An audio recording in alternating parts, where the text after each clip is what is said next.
Oi, você conhece alguém que sofre do transtorno da ansiedade, né? Ou você mesmo sofre dessa crise, né? Dessa ansiedade? Nós vamos falar sobre como você tem que lidar com a ansiedade e superar essa dificuldade e melhorar a sua vida. Eu sou a professora Iná, diretora da ETERJ, Escola Técnica do Rio de Janeiro, situada em Santíssimo.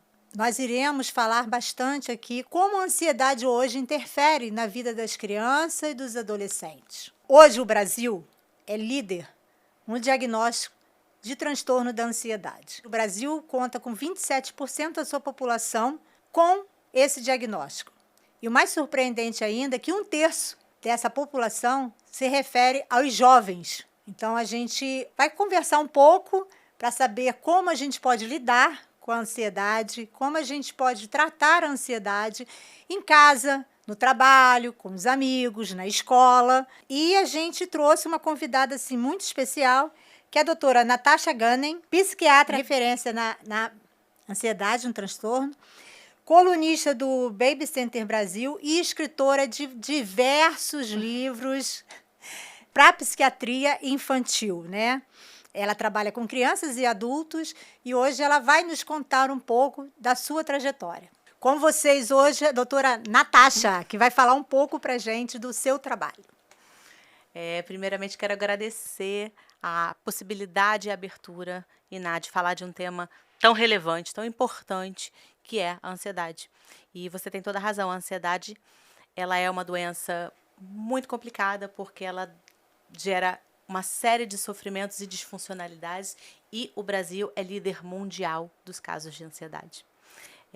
Meu nome é doutora Natasha, eu sou psiquiatra adulto e infanto-juvenil, sou fundadora e diretora da Abramut, que é a Associação Brasileira de Mutismo Seletivo e Ansiedade Infantil. Atendo adultos, atendo crianças, sou autora de alguns livros também com essa temática da ansiedade e trouxe um presente para você da ONG. Muito obrigada. Eu espero que seja muito útil para você, com seus alunos. Muito obrigada. Olha aqui, gente. Vamos ver aqui. Autora do livro A Ansiedade de Martin. Olha, sensacional. Tô louca para ver. Muito obrigada. Natasha. Bom, posso chamar, né? Claro, Natasha. deve, é o meu nome. Eu falo assim, né? Assim, como é que você... O que fez você despertar para essa área da ansiedade, né? O que levou você? Conte um pouco assim pra gente como você buscou esse caminho, chegou, né? Às vezes a gente leva, às vezes é levado, às vezes a gente busca, né? Então, assim, como é que foi para você chegar na área da ansiedade? Bem, não fui eu que fui até a ansiedade, não. Na verdade, a ansiedade chegou até mim muito antes de eu trabalhar com ela. Eu fui uma criança com um transtorno de ansiedade, segui sendo uma adolescente com um transtorno de ansiedade, só fui receber o devido diagnóstico na vida adulta e o devido tratamento, obviamente. E é por isso que hoje eu posso estar aqui falando com você. Que coisa maravilhosa. Porque fui treinada, fui medicada e superei, ou melhor, sigo superando o que eu tenho, que é a ansiedade, o transtorno de ansiedade social. Então, eu sempre digo isso, a ansiedade me encontrou antes de eu encontrar ela. E hoje em dia eu trabalho com ansiedade, com criança, adulto e adolescente. Cada vez que eu atendo uma criança ansiosa, eu faço essa transposição para a criança que eu fui. E cada vez que eu ajudo uma criança no seu processo de cura, como se eu curasse a minha própria criança. Então, é uma jornada que aconteceu e que tem sido... Você abraçou e você está aí lutando. Ela me abraçou antes de eu abraçar ela. Mas você acolheu, ela veio. Claro. Hoje, né, atualmente, a gente vê muito essas coisas do diagnóstico tardio, né? Às vezes, a criança, até no outro podcast da gente, né, a Messina falou isso, né? A criança, por exemplo, com autismo 1, ela é aquela criança chata, é aquela criança que não sei o quê, é aquela criança, você falou da ansiedade social, é aquela criança que não gosta de se relacionar com ninguém, é a criança antipática, né? Ai, que criança chata, que criança antipática. E, na verdade, ninguém leva essa criança para fazer uma análise, né? Ninguém está Um olhando de fato diagnóstico. para essa criança.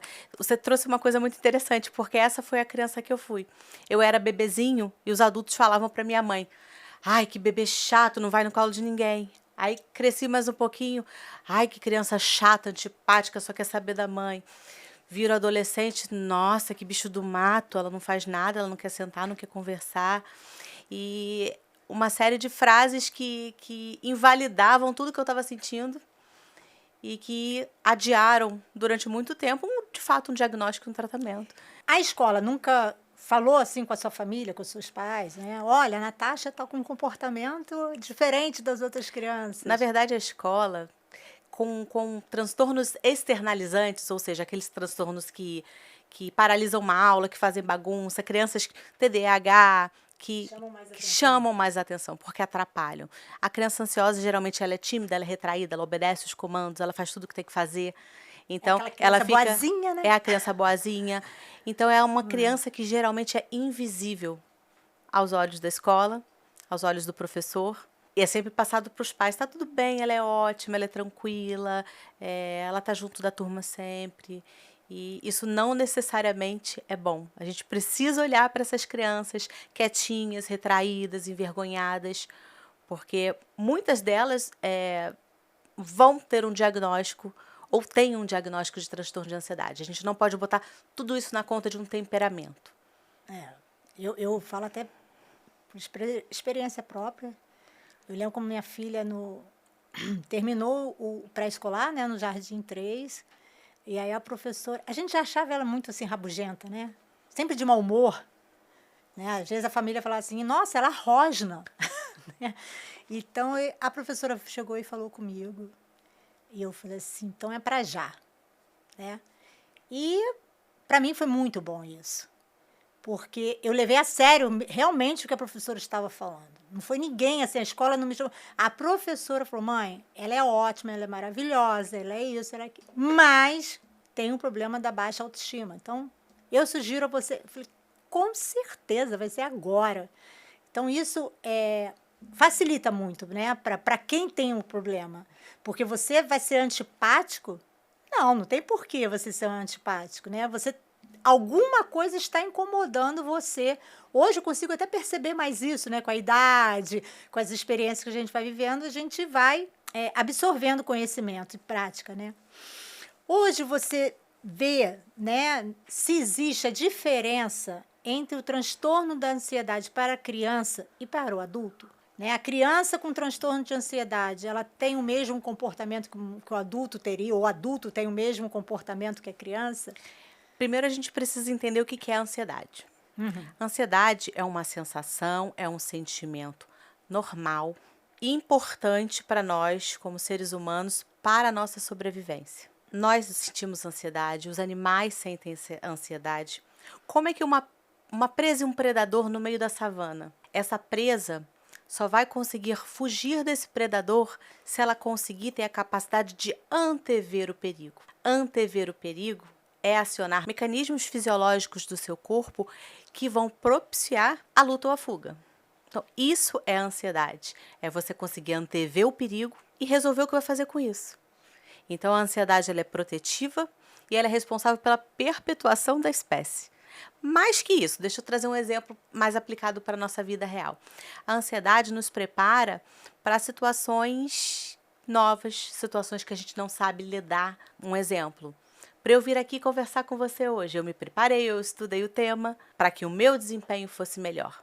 Então, a ansiedade confere para a gente uma melhora no desempenho. O problema é quando essa ansiedade, que é protetiva e que confere o melhor desempenho para a gente, vira um empecilho, vira um impeditivo. Quando essa ansiedade ganha uma intensidade muito grande, uma frequência muito grande e disparos que não estão relacionados a uma situação ou de perigo ou de melhor desempenho, quando isso fica generalizado, a gente entra num estado de alerta constante e essa ansiedade começa a aparecer de várias formas.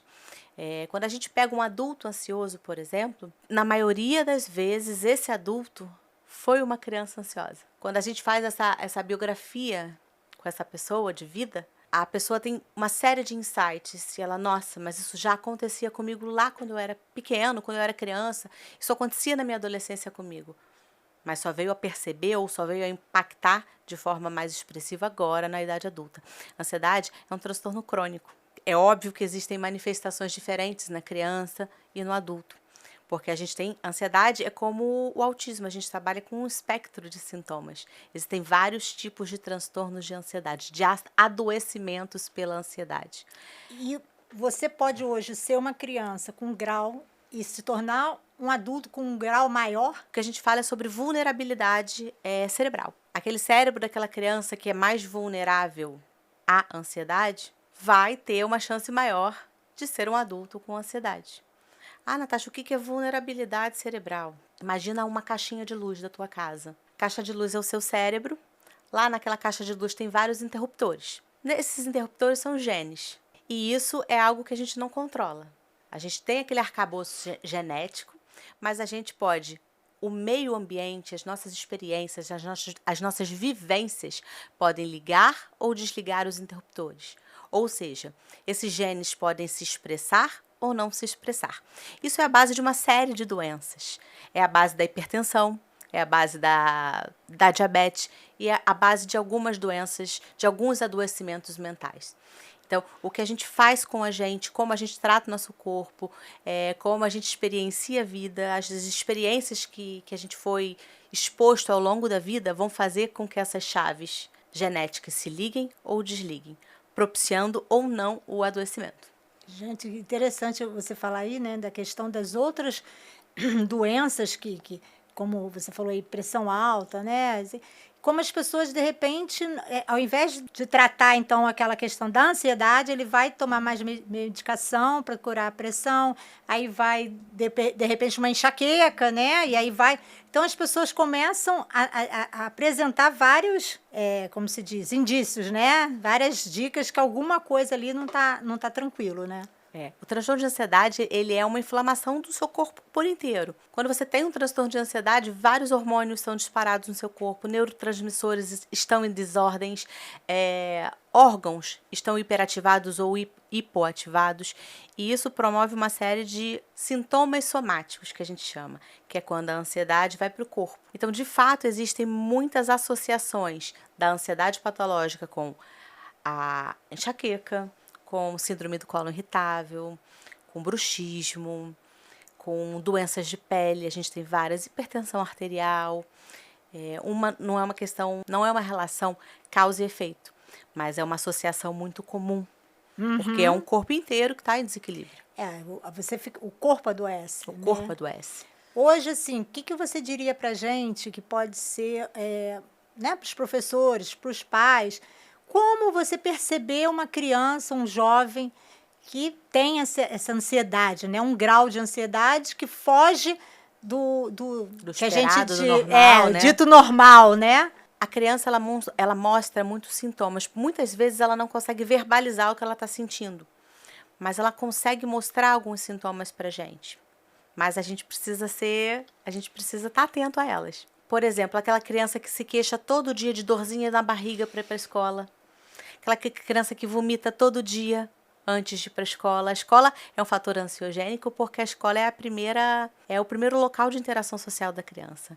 Então, muitas das patologias ansiosas da infância vão acontecer dentro da escola. É aquela criança que prende o xixi o dia inteiro porque tem dificuldade de falar para a professora que quer ir no banheiro, porque tem vergonha, porque não consegue dizer.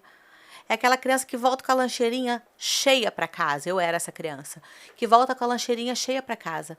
Porque não tinha coragem, ou tinha vergonha, ou tinha medo de comer na frente dos amiguinhos. É uma criança que é mais tímida, mais retraída, que tem muitos medos, que tem uma dificuldade de separação muito grande dos genitores.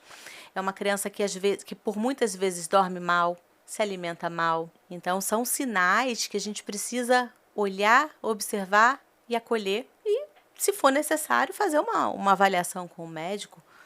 Eu digo até assim, né? Eu costumo dizer que o adulto da situação somos nós. Sim. Então, assim, a criança apresenta o comportamento e você, enquanto adulto, você tem que estar ligado para perceber onde são as diferenças, né? Do seu filho, com outras crianças.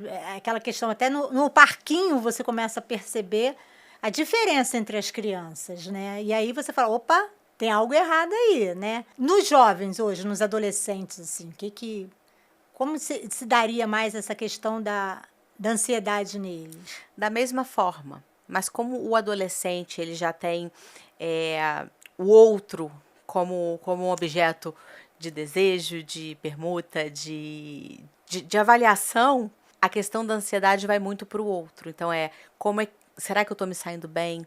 Será que eu estou belo bastante? Será que eu sou inteligente o bastante?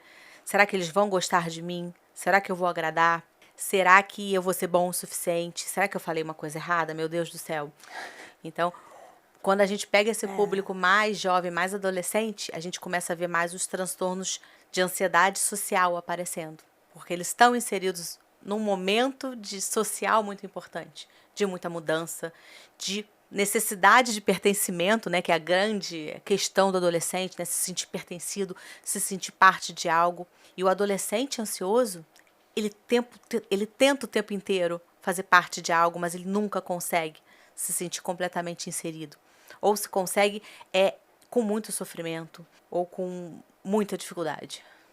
Né? E aí o papel dos pais nesse momento seria muito de atenção e de acolher essa criança, o jovem, né? Porque às vezes, você está falando aí da fobia social, às vezes parece assim, então deixa ele no canto dele, né? Ou então, hoje em dia, como cada um vive muito dentro do seu mundo, você chega à casa da pessoa e pergunta assim, cadê fulano? Tá no quarto dele. Exatamente. Cadê ciclano? Tá lá no quarto dele. E não tem uma relação.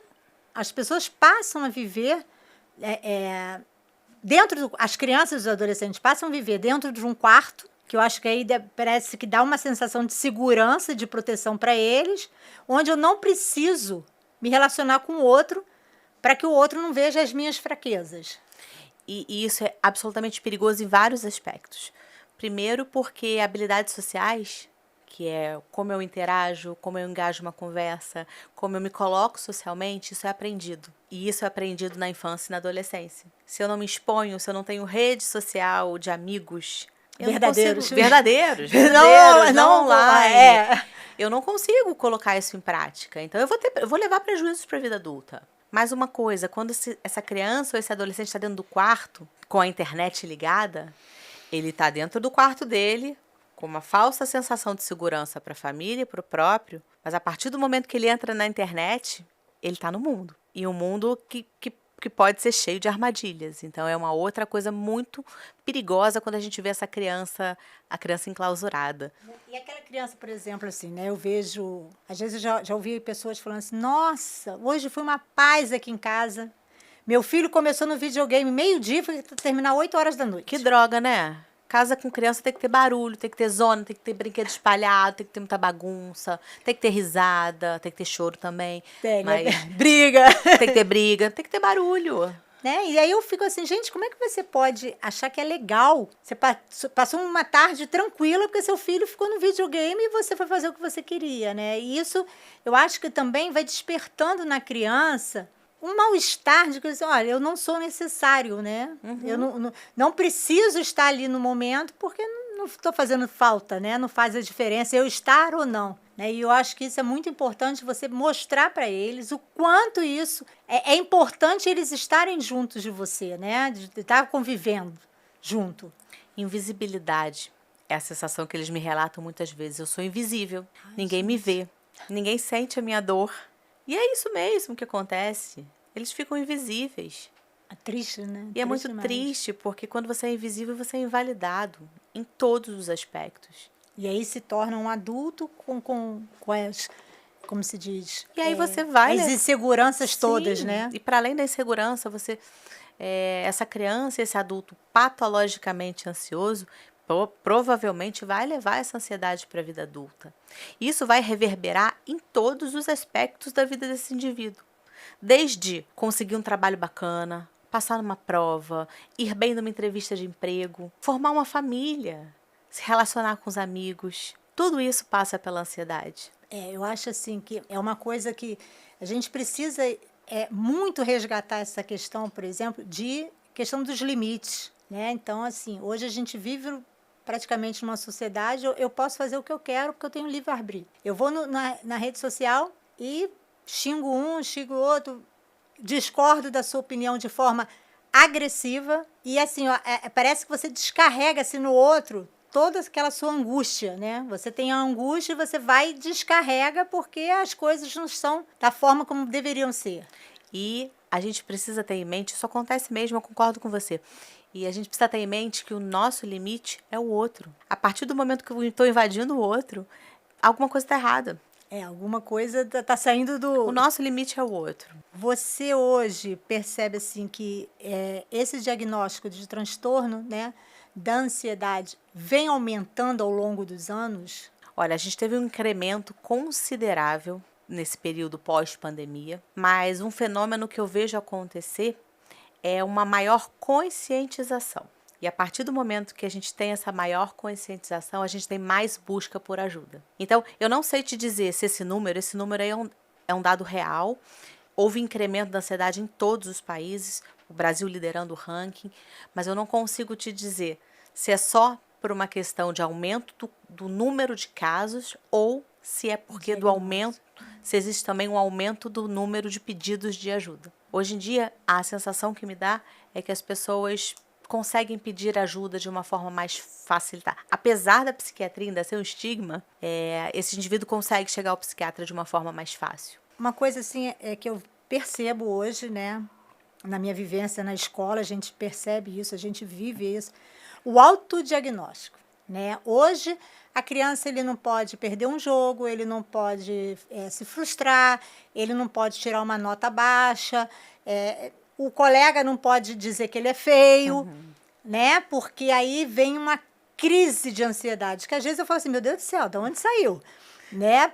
E o autodiagnóstico, eu estou com crise. Aí você vê uma criança de 10 anos, de 13 anos, se dizendo ansioso, com crise de ansiedade.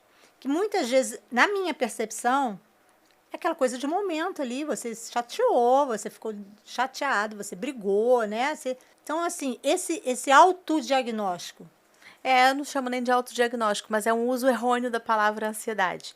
O que eu vejo, na verdade, é uma geração de jovens que não consegue identificar as próprias emoções. Quando você não identifica as suas emoções, você não consegue nomeá-las ou resolvê-las. Uma geração de jovens que não pode se frustrar por nada. Gente, a vida vai frustrar a gente o tempo todo. O tempo inteiro. O tempo inteiro. E esses jovens não estão preparados para isso. A primeira negativa que eles levam, eles desregulam. E desregulam mesmo.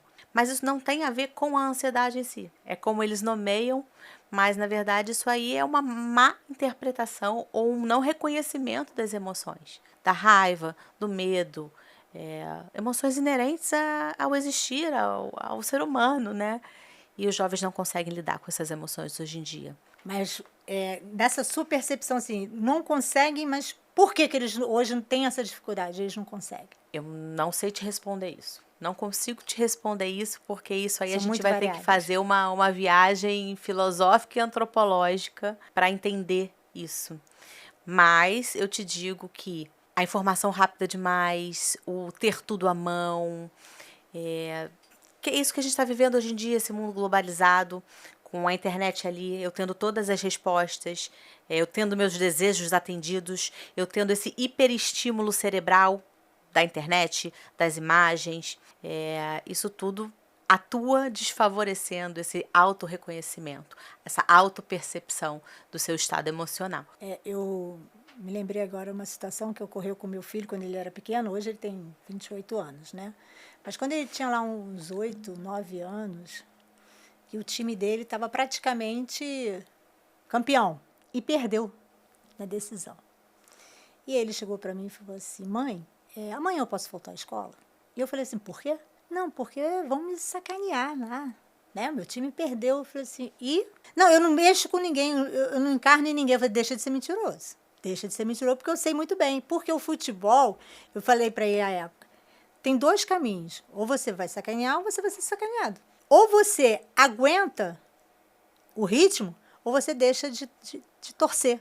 Você está falando de uma coisa Né? chamada resiliência, que é a minha Pois é. capacidade de lidar com as dificuldades, com as demandas e seguir em frente, E aí eu sabe? falei, aí você sabe que tem uns 3, 4 anos, ele falou assim para mim: "Mãe, eu agradeço muito de você ter feito aquilo comigo, senão eu ia ser uma pessoa chata pra caramba mesmo, né?"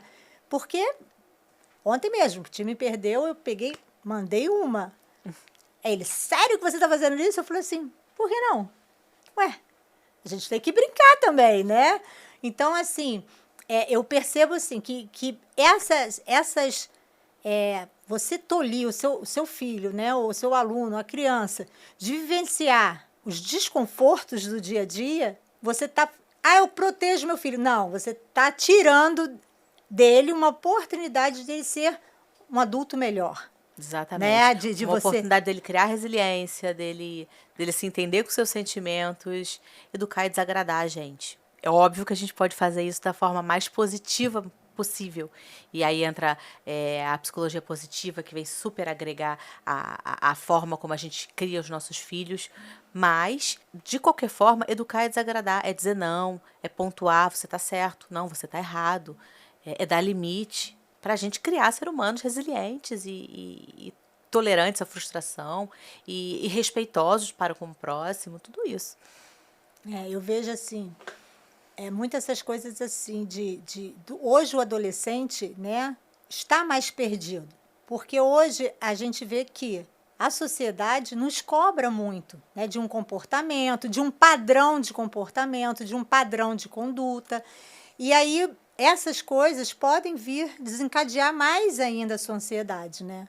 Como você acha assim que as questões sociais interferem na criança e no adolescente de forma mais enfática, né? De tal situação pode vir desencadear muito mais a questão da ansiedade. Na verdade, quando a gente fala de adoecimento por conta disso, a gente está falando, lembra, daquele cérebro que é vulnerável. Esse cérebro dessa criança que já é vulnerável, quando ela é exposta a todas as demandas atuais, quando ela é exposta a todas as expectativas que ela tem em relação a ela, ou que os outros têm com ela, ou que ela acha que os outros têm com ela, isso aí é um prato cheio para a abertura de um quadro de transtorno de ansiedade. Hoje em dia querem tudo, é o imediatismo. Você precisa, isso não é de agora, mas assim, com 16 anos você precisa saber a carreira que você vai fazer pro resto da vida. Nossa, Tem que imagina escolher. como é difícil ser adolescente, né? Quantas escolhas eu preciso fazer, quantos grupos eu preciso me encaixar, quantas expectativas eu tenho que atender, quem eu sou nisso tudo. Então, uma criança e um adolescente, uma criança que não foi preparada emocionalmente, vai ser um adolescente com potencial de adoecimento muito grande. Eu vejo também assim, né? Aquele depósito que o pai ou a mãe, de repente, faz numa criança, da expectativa do pai e da mãe. Eu não fui professora, mas eu quero que você seja professora. Né? Então, você tem que ser professora porque eu quero que você seja. Então, eu acho assim que isso também, eu acho que causa na criança, no adolescente, uma insegurança muito grande, né? Porque eu tenho que fazer as coisas porque meu pai e a minha mãe querem que eu seja assim. Eu tenho que realizar os sonhos não realizados Deles, pelos meus né? pais. Né? E isso provoca muito essa questão da ansiedade também, né? Sim, sim, isso desencadeia, isso é gatilho para ansiedade também. Hoje assim, a gente vê assim, né? As coisas como estão, que você está falando, né? O imediatismo, né? Eu quero tudo que seja mais fácil e mais rápido, né? Da forma que seja mais fácil e mais rápido. As pressões da sociedade conosco, né? Você tem que ser sempre o melhor do melhor. Eu até falo assim, realmente, bom todo mundo é. Aí você tem que ter o seu diferencial. Aonde você está trabalhando o seu diferencial? Porque bom todo mundo é. Todo mundo vai se formar, por exemplo, um técnico em informática, né? Todo mundo vai ter aquela formação. Mas o que você está programando para o seu futuro, né? O que você está planejando para você realizar? E às vezes eu percebo que sim, que os jovens têm até uma percepção assim, mas às vezes o pai e a mãe falam, não, deixa que a gente vai resolver. Né? E eu acho que isso faz com que ele vai tolhindo o comportamento dele também, né? E você vai tirando algumas responsabilidades dele. E aí ele vira um adulto que não sabe lidar com as responsabilidades, que não sabe construir que não sabe colocar os seus desejos, que não consegue fazer um planejamento a longo prazo, porque eu era o sonho que não era dele. Cumprir com as etapas, né? Isso eu percebo muito assim, que aí vai largando para trás. Vai andando e as coisas vão ficando para trás, né?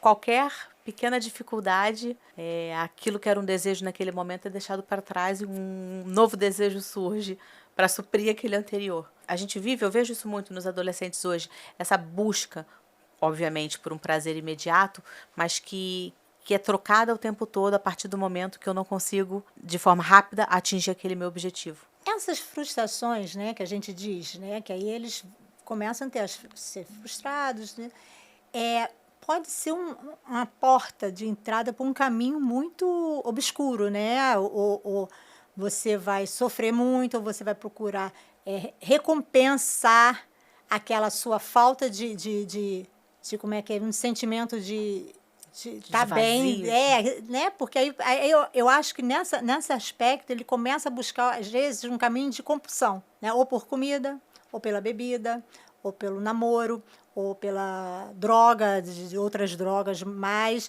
E assim, aí eu ouço muito, a gente vê muito assim, e fala assim, meu Deus, eu não sei onde eu errei, né? E às vezes eu acho que é você atendendo essa necessidade, essa vontade imediatamente, você vai alimentando esses outros caminhos, né? Eu acho que você está certíssima. E a gente vê isso na prática. Eu vejo isso na prática do consultório. Eu preciso me nutrir, eu preciso preencher aquilo que eu não consigo lidar, aquele buraco, o tempo todo. E eu posso preencher de coisas boas, eu posso preencher de coisas ruins. E aí a gente está falando do que você mencionou, das compulsões, dos vícios. E eu posso simplesmente deixar aberto e deixar ventilar. E é isso que as pessoas não conseguem fazer hoje em dia. Deixar o buraco do vazio aberto para ele ventilar. Esse buraco que ventila, que não é tamponado por nada, ele é renovador. Ele é da onde a criatividade sai, é da onde as grandes ideias saem. Se a gente tampona isso o tempo todo, isso fica preso. É igual o animal, né? Você bota o... Exatamente. E aí o cavalo só vai para Sim, frente, exatamente. né? Uma coisa, às vezes, que eu leio, que a gente vê, o quanto essas questões também de exposição em redes sociais, né? Quantos likes eu tenho? Quantas visualizações eu tive na minha postagem? Fulano teve tantas, eu tive tantas. E essa comparação, né? essa disputa. E é como se o nosso valor fosse medido em likes. É como se a gente estivesse o tempo todo se comparando. Quem se compara não está olhando para si. E quem se compara sempre perde. Porque eu sempre me comparo a algo que eu almejo ser, que eu desejo ser. Então eu estou sempre perdendo. E aí fica com esse sentimento da derrota na sua vida, né? E tem outra coisa. Ninguém posta o fundo do poço. Fala assim, Né? eu me volto, né, lá naquelas revistas caras que você lia no salão, e aí tudo assim, a família Caras, né? Então parece que na rede social você não tem problemas. Não, você é bonito, Nossa! você é magro, você viaja o mundo todo, você come nos melhores restaurantes. E se você é um jovem vulnerável, com todas as questões de ser adolescente, por exemplo, e for usar aquilo como base para sua construção, você tá lascado, né? É aquilo que eu falei, quem se compara perde. Como é que a gente vai atingir esse patamar? Nunca. Só que esse patamar é um patamar do imaginário, porque ele é montado, ele é criado, aquele é um personagem, aquilo não é vida real. E eu acho assim, isso de extrema importância, e eu vejo assim como isso demonstra a carência dessas pessoas, né? Às vezes você passa a ter um ídolo assim que estourou ali no TikTok, fez um negócio e você fica, ai meu Deus, agora é ele, né? O meu Deus é aquele personagem que está ali, né? E quanto isso faz com que você se limite, né? E esse sentimento de, como se diz, de inferioridade até, como isso vai aumentando diante das suas carências. Você fala hoje, por exemplo, eu gosto do amarelo. Aí eu vejo aquilo e você, eu vou usar agora só amarelo, porque amarelo traz o sol, traz energia, traz a luz, traz não sei o quê. E aí eu passo a falar, não, a Natasha é a deusa do momento. Isso eu acho que é uma carência muito grande. Sim. né? E é uma falta de capacidade de olhar para si muito grande. Porque a partir do momento que a gente olha para o outro, a gente não está olhando para a gente. A partir do momento que a gente olha para o outro, a gente não se acha bom o bastante, a gente não se acha bonito o bastante, a gente não se acha inteligente o bastante. E tudo isso, na verdade, não passa pelo outro. Eu posso ser boa, posso ser inteligente, posso ser bonita. Não tem nada a ver com o outro. Eu não preciso me comparar para ser isso tudo. Eu posso ser isso tudo e me sentir dessa forma simplesmente porque eu me conheço, porque eu sei o meu valor. E é isso que falta. Eu acho que você falou uma questão muito importante, né? De você se valorizar, né? Eu sou, eu posso, não é eu tenho, eu comprei. Não, gente, eu sou assim, eu tenho minha personalidade, eu não quero ser vista pelo que eu tenho, mas pelo que eu sou, né? Como eu quero me representar para o mundo? Como eu quero ser vista? Como que eu quero atuar dentro do mundo? Né? São perguntas muito importantes que eu não vejo mais as pessoas se fazendo. É interessante isso, né? Como as pessoas vão, de repente, isso perpassa muito para a questão dos valores, né? Que a gente, as pessoas às vezes a gente percebe que não existe mais essa busca dos valores da família, né? O valor passa a ser qual é o carro que o seu pai tem, né? Onde você mora, né? Você viaja para onde? Foi o que você estava falando, né? Então, assim, essas coisas vão despertar mais na criança uma frustração. E essa frustração não é aquela frustração, porque às vezes porque o time perdeu, né? Ah, meu filho está muito frustrado porque o time perdeu. Pelo amor de Deus, ele está chateado, né? Ou como eu falo pro meu filho, pô, seu time está pagando minhas contas? Não, então, meu filho, então não me perturba, né? Porque eu torço, eu gosto, mas se não está pagando minhas contas, você para de encher minha paciência. Então, assim, como as crianças hoje têm essa dificuldade, tudo assim, meu filho não pode ser frustrado, né? Lá na escola a gente passa muito por uma situação de início do ano, praticamente todo início do ano a gente passa por essa situação. A gente tem 2 turmas do mesmo ano. Então, a gente bota um limite na primeira e um limite na segunda. Encheu a primeira, a gente fecha a turma e vai para a segunda. Gente, ninguém quer ficar na segunda. Não quero que meu filho fique na segunda turma, porque os amigos estão na primeira, porque ele sempre foi da primeira e esse ano ele caiu na segunda. Gente, não tem diferença de professor, não tem diferença de horário, não tem diferença de tratamento, nada. Somente porque uma turma já foi preenchida e aí eu preciso formar outra turma. Não tem que porque essa turma é pior, porque os bagunceiros estão nessa turma, porque os reprovados estão nessa turma. Gente, e aí você está falando de outra coisa, que são pais que não conseguem ouvir não. É isso aí. Se esses pais não conseguem lidar com frustrações negativas, eles também não vão conseguir lidar com o fato de ter que frustrar os filhos deles. E vão ser pais permissivos, sem limite. Eu vejo assim, quer ver? A gente vive um momento assim, né? Meu filho decidiu que não quer mais estudar. Ou meu filho decidiu que não vai ficar aqui esse ano, porque ele já sabe que ele vai ficar reprovado. Então, eu vou botar ele em outra escola, depois eu volto com ele para cá. E eu falo assim, meu Deus do céu, como que acontece isso? Porque se seu filho não está tendo bom rendimento escolar, não é trocar ele de escola. É fazer com que ele tenha essa consciência de que ele precisa se mexer. Ou então olhar para isso e perguntar o que está acontecendo. Vamos tentar entender o que está acontecendo, como é que eu posso te ajudar, como é que a gente pode criar ferramentas para isso melhorar. Buscar junto uma solução, né? E aí eu vou roubar sua frase, os pais precisam ser pais. Né? O adulto é o adulto. O adulto Ele é que modula. Eu acho assim, como fala assim, eu sou um pai super amigo. Amigos, eles vão ter vários ali. Você está precisando ser pai. Né? Não é? Você vai compartilhar, você vai fazer as coisas que em família.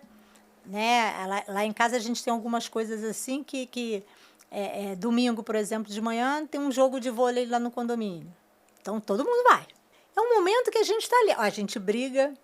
Eu ameaço que vou botar todo mundo para casa de castigo, se eu estiver perdendo.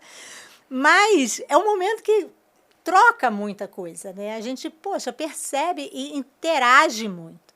E eu vejo que hoje essa questão da criança ter essa ansiedade por tudo é porque realmente falta a questão da convivência, né? Convivência assim deles com o outro, né?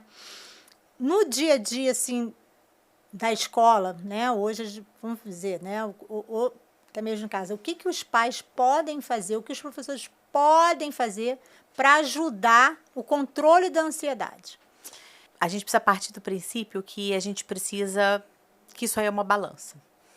Que a gente tem fatores de risco para ansiedade e muitas vezes esses fatores de risco eles não são negociáveis com o mundo, negociáveis com o mundo. Por exemplo, o meu trabalho me estressa, meu chefe me estressa, eu tenho que entregar o trabalho para o professor, eu tenho que dar conta da casa.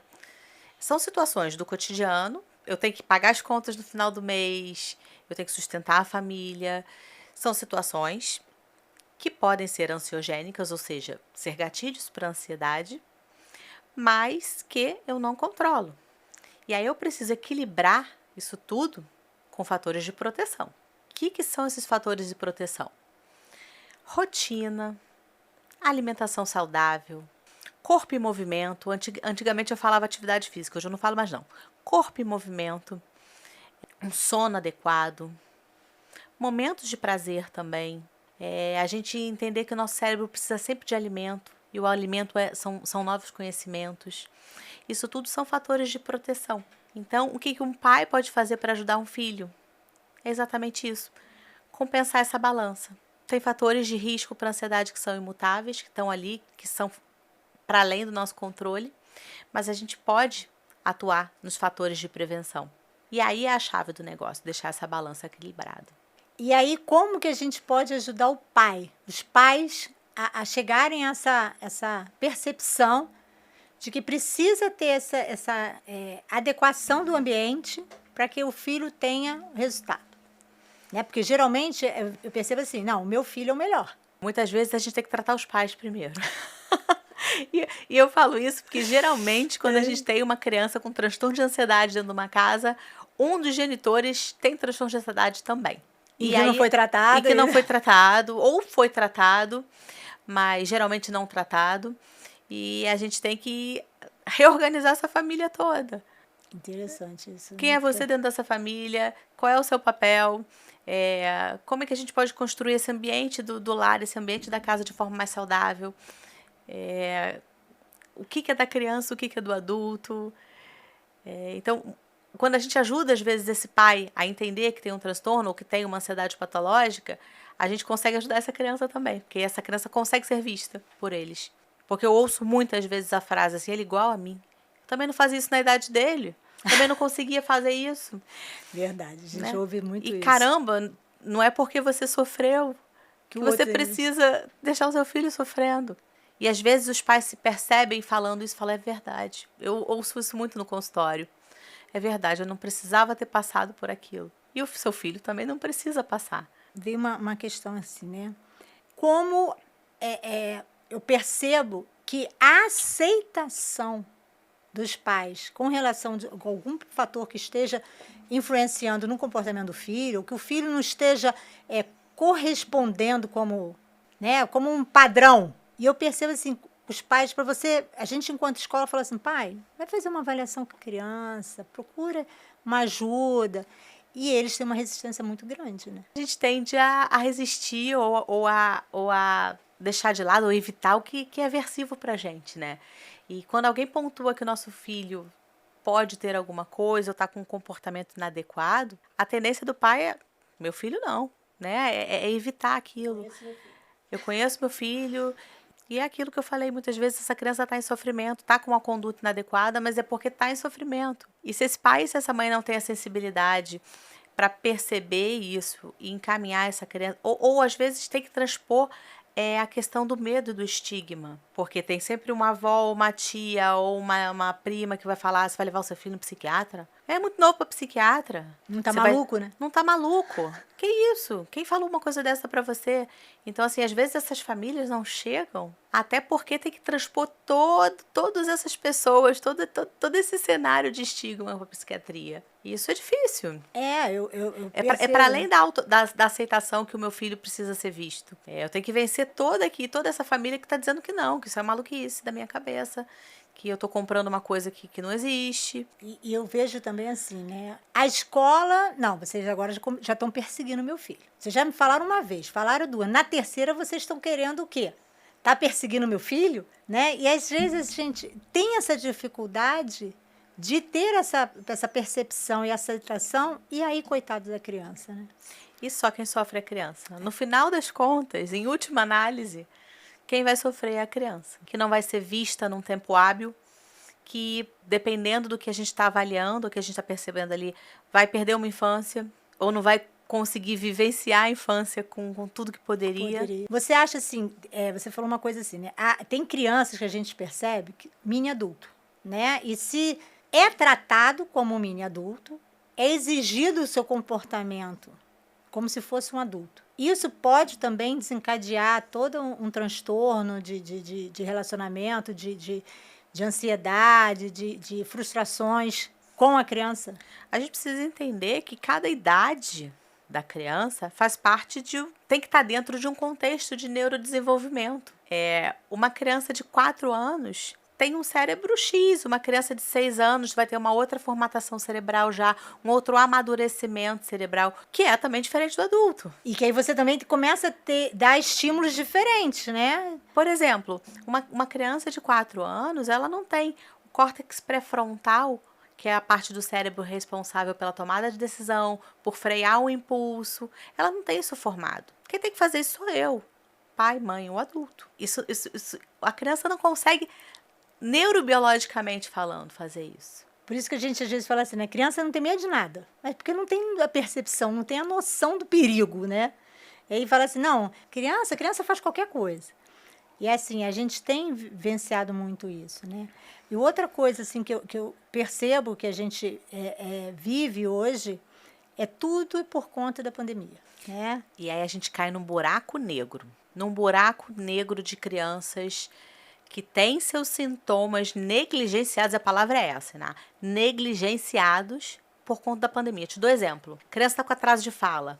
É uma criança da pandemia. Não, gente, não é. Criança está com atraso motor. Foi uma criança da pandemia, brincou pouco.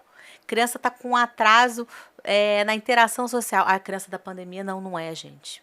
Tem tempos que são neurobiológicos, que se não acontecerem dentro daquela faixa ali que é esperada, a gente precisa olhar o que está acontecendo. E a pandemia acabou virando um grande álibi para isso tudo. Eu vejo assim, às vezes eu falo assim, gente, não foi a pandemia. Né? Às vezes eu falo assim, gente, isso aí já existia. O negócio é que está mais aflorado agora, né? Mas tudo eu acho que assim, as pessoas querem justificar um comportamento, uma atitude, numa situação que foi uma situação mundial. Então, lógico, a gente percebe que algumas pessoas ficaram realmente abaladas por passar por esse momento, mas não podemos justificar toda e qualquer situação dentro desse quadro da pandemia. Principalmente, né? Quando a gente fala de criança e neurodesenvolvimento. Minha criança não fala por conta da pandemia. Mas as outras estão falando. Sabe? A gente precisa ver essa criança. A gente não pode botar na conta da pandemia. É isso aí. Obviamente que a pandemia aumentou uma série de doenças, né? A pandemia colocou a gente de frente dos nossos maiores medos. Os 2 maiores medos, eu costumo falar que os 2 maiores medos do ser humano ficaram frente a frente na pandemia. Número 1, a morte. Número 2, a solidão. A gente foi banido de ter todo e qualquer contato com nossos entes queridos. Verdade. E a gente ficou à espreita da morte durante 2 anos. Isso é pano suficiente para a gente construir uma roupa inteira de transtorno de ansiedade. Desperta tudo, né? Eu lembro que tinha crianças que lá em 2020, né, 2021, que falava em pandemia, a criança chegava a ficar arrepiada. Sim. Porque estava vivendo aquela coisa muito assim da mídia, né? Vivendo... Não, e a criança é uma esponja, ela está na casa dela, na pandemia ela viu os avós sendo isolados, pai e mãe desesperados dentro de casa, por vezes perdendo empregos, com dificuldade de pagar as contas. Nessa história de não posso tocar num saco plástico que eu vou morrer. Você imagina se nós adultos tivemos dificuldade para processar isso tudo, porque de fato foi uma situação totalmente fora De um contexto, da do nosso nossa contexto, realidade, né? da realidade. Você imagina uma criança. Se meu pai tá com esse medo todo, caramba, O negócio é o feio, negócio é muito feio. eu não posso. Tem que ter esse medo todo, Então, né? crianças que tinham vulnerabilidade a ter transtorno depressivo abriram quadros depressivos. Quadros depressivos, quadros ansiosos, adoeceram de fato. Uma coisa assim que a gente vivenciou muito lá na escola. Início de 2021, quando a gente pôde ter um maior número de retorno de alunos, não sei o quê. Menina, mas eles brigavam, de sair na briga assim mesmo. E você sabe por quê? Porque essas crianças ficaram 2 anos privadas de se relacionar. A intolerância era muito grande. A habilidade social a gente aprende. E a gente aprende na prática, A gente aprende no contexto social. Então, Vivendo, né? Vivendo, interagindo. E essas crianças ficaram 2 anos sem ter essa interação. Mas acredito que depois a coisa assentou, né?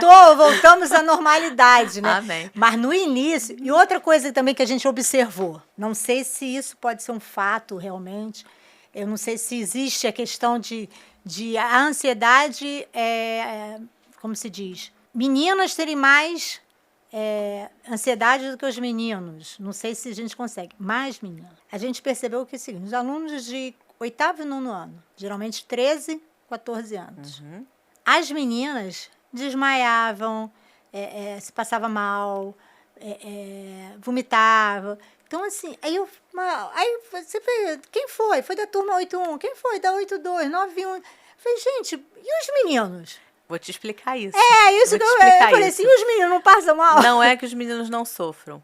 É porque socialmente isso não é bem visto. O homem tem que ser forte, o homem não pode chorar, o homem não pode se abalar. Não pode ter as emoções. Não pode demonstrar emoções, o homem não chora. Então, para as meninas era mais fácil colocar isso para fora do que para os meninos. Nossa, a gente sofreu muito. E era assim, às vezes tinha dia que eram 5, 6. Eu acredito. E a gente ficava assim, cara, como é que eu vou... Aí porque um ia atender ali, o outro ia atender aqui, daqui a pouco o outro tava desmaiando aqui, o outro tava... A gente ficava maluca, né? Eu falei assim, meu Deus do céu, não dá pra botar todo mundo passando mal aqui, todo mundo junto. E a gente percebeu isso, né? Que as meninas, o quadro era bem maior. Ia fazer uma prova, passavam mal. Aí você tirava, né? E os meninos não aconteciam. E eu dizia assim, meu Deus do céu, o que está acontecendo que só as meninas estão sendo afetadas? Né? E os meninos estão conseguindo resolver? Se resolver? Agora está explicado. E eu concordo, né? Porque os homens, eles tendem a prender mais o seu sentimento, né? Do que não posso demonstrar fraqueza. Né? E isso é uma construção social, né? Isso é construído pela comunidade. Eu não posso mostrar para a sociedade que eu sou fraco, que eu não choro. É fraqueza, né? Você que tem todo o direito. Que eu tenho... Eu preciso dar conta. O homem, ele tem muito mais esse papel social do que a mulher. Nesse sentido, de demonstrar, entre aspas, fraqueza, medo. É isso, eu percebo assim, quanto vai... causando mais impacto na criança, né? Sem saber como lidar com os seus sentimentos. Porque no momento em que você não pode expressar, você também não sabe como resolver, né? Quando você não treina, porque também é um treinamento, sentir, entender o que está sentindo, nomear e entender qual é a melhor forma de eu demonstrar ou resolver aquilo. É um processo complicado, tem várias etapas. Eu imagino. Eu agora você falando assim da questão das emoções, me vem aquele filme, né? Divertidamente. Que é maravilhoso. Gente, e você vê ali realmente a característica de cada um, né? Se a gente for um pouco mais atrás, a gente vai ver lá os 7 anões, que tinham o Zangado, tinha o Soneca, tinha o Feliz, e aí você vê que já trabalhava essas questões das emoções, né? Das características pessoais. Às vezes as pessoas, a gente enquanto adulto, não quer que meu filho seja frustrado, ele não pode perder, né? Enquanto a gente sabe que a vida vai ser de ganhos e perdas. Né? Geralmente de mais perdas. Você, assim, tem alguma história, assim, um paciente que você tenha recebido, assim, de forma muito lá no fundo do poço, mas que soube reverter Eu tenho centenas de histórias, mas todas elas sempre se remetem à minha própria história. Então, assim, é muito curioso isso, porque a criança e o jovem, quando senta para conversar comigo no consultório, eles de alguma forma entendem que eu consigo captar o que eles estão sentindo. E eu, de fato, consigo. E quando a gente começa esse processo de cura, como eu falei para você no início, cura-se todo mundo. Cura a criança, eu me curo. Então, eu coloco a minha história como uma história de sucesso. Isso é muito bacana, né? Porque você vê que tem um prazer, uma satisfação de superação Sim, muito grande, né? e de ressignificação. E agora a gente tem uma ONG, que é Fala um pouco pra que é a gente. Associação Brasileira de Mutismo Seletivo e Ansiedade Infantil. Atualmente a gente está com 700 famílias num grupo de pais com crianças com mutismo seletivo. O mutismo seletivo é um dos tipos de transtorno de ansiedade que acomete criança bem pequenininha. E é um transtorno de ansiedade que precisa ativamente do protagonismo dos pais. Então, como a gente não consegue, como a ONG não consegue dar a assistência para cada criança dessa, o grande projeto que a gente implementou para a ONG foi o grupo de pais, explicando para os pais, dando ferramenta para esses pais, dando protagonismo para esses pais, para eles conseguirem formar uma rede de apoio e ajudar as suas crianças. E como é que essas crianças são diagnosticadas muito pequenininhas, assim, né? Como você está falando assim, crianças bem pequenas. O mutismo seletivo é um transtorno de ansiedade muito interessante.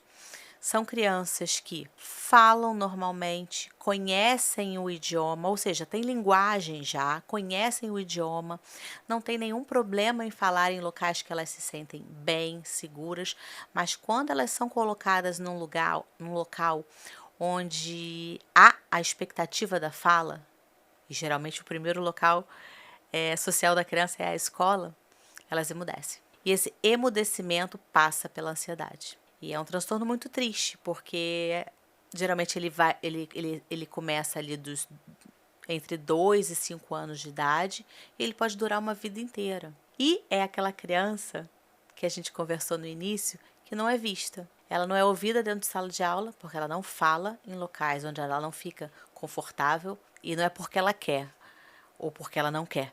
É porque simplesmente ela paralisa. Nossa. Ela emudece completamente. E eu sempre falo, o primeiro olhar para esse transtorno, quem tem é o professor. Se a gente não tem um professor sagaz dentro de sala de aula para perceber que aquela criança não está se comunicando verbalmente, porque às vezes o não verbal é bom e confunde a gente. Tá caladinha, né?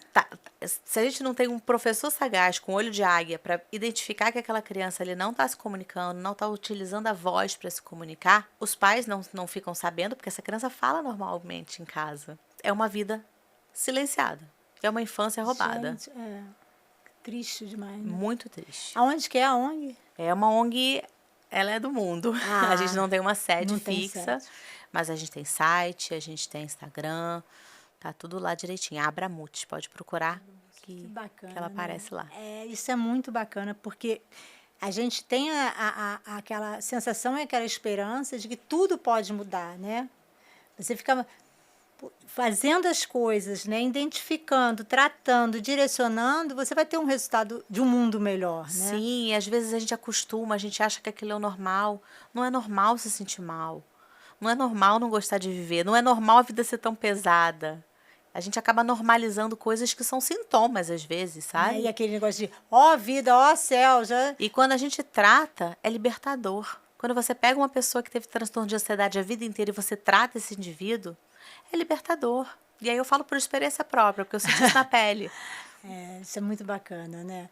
E assim, o que eu acho assim que gostaria muito que as pessoas tivessem essas percepções de você reconhecer que não está legal, a coisa não está bacana, ter o reconhecimento que aquilo não é normal, entre aspas, né? E buscar ajuda, né? E aí fica uma dica: tudo que gera sofrimento ou disfuncionalidade, a gente precisa observar e possivelmente pedir ajuda. E o bacana assim, né, que na verdade podiam ser todos da família, né? Não é só obrigação do pai ou obrigação da mãe. Então a gente começar a ouvir também as coisas, as pessoas, né? Abrir a oportunidade dos outros se colocarem e da gente buscar uma ajuda, né? buscar ajuda, pedir ajuda não é problema para ninguém, assim, não é uma coisa que seja feia. Né? Feio é você deixar que as coisas aconteçam e você não tomar nenhuma medida, né? E feio é você, por uma estigma, não dar o que o seu filho precisa. Vou te dar um exemplo. Uma criança com transtorno de ansiedade, um mutismo seletivo, por exemplo, que tem a indicação de fazer remédio porque está grave, vai falar, não vou dar remédio psiquiátrico para o meu filho. Você sabe o que eu falo para esses pais? Se você for no oftalmo e o oftalmo falar que o teu filho tem miopia, você vai negar ele de ter um óculos para enxergar melhor? É exatamente a mesma coisa. Você vai negar para o seu filho a possibilidade de ter uma vida normal, sem sofrimento, funcional, por um medo seu. É a sua expectativa, né? Eu costumo dizer o seguinte, já falei isso para algumas pessoas em algumas situações. Se você for diagnosticado com câncer, você vai tratar ou não? Ah, claro que eu vou tratar. Vai tomar remédio? Vou. Não tem problema, né? É uma doença, é uma situação que precisa ser trabalhada. Se necessitar de medicação, você vai tomar uma medicação e você não está fazendo mal nenhum. Nem a você, nem a ninguém. Né? Você reconhecer que você tem uma necessidade e buscar ajuda, né?